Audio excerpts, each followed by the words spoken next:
In what can only be described as a stunning reversal, a statement from the state's attorney's office said that after reviewing all the facts and circumstances in the case, including Smollett's volunteer service in the community and an agreement that he forfeit his bond to the city of Chicago, quote, "We believe this outcome is a just disposition and appropriate resolution of this case," close quotes.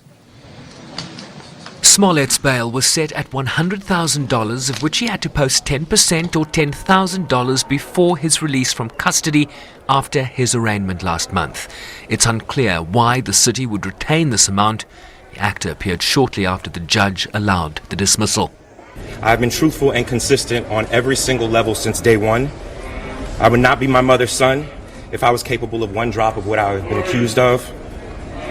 This has been an incredibly difficult time. Honestly, one of the worst of my entire life. But I am a man of faith, and I'm a man that has knowledge of my history, and I would not bring my family, our lives, or the movement through a fire like this. I just wouldn't. So I want to thank my legal counsel from the bottom of my heart, and I would also like to thank the state of Illinois for attempting to do what's right. Now I'd like nothing more than to just get back to work and move on with my life. But make no mistakes, I will always continue to fight for the justice, equality, and betterment of marginalized people everywhere.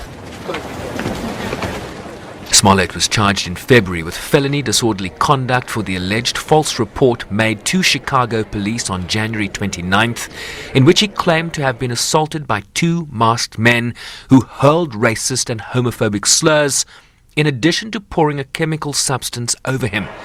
Chicago police, who investigated the alleged attack, earlier slammed Smollett for dragging the city's reputation through the mud in what they described as a hoax. We have nothing to say to the police department except to investigate charges and not try their cases in the press, but to allow matters to be investigated, allow the state to investigate and to bring charges, and not to jump ahead and utilize the press to convict people before they are tried in a court of law. Smollett's lawyers say he was a victim who was vilified and made to appear as a perpetrator as a result of false remarks to the public, causing an inappropriate rush to judgment. The judge in the case has ordered the court file sealed for reasons as yet unknown, leaving observers with more questions than answers, given the extraordinary turn of events in this developing story. Sherwin Bryce-Pease, SABC News, New York.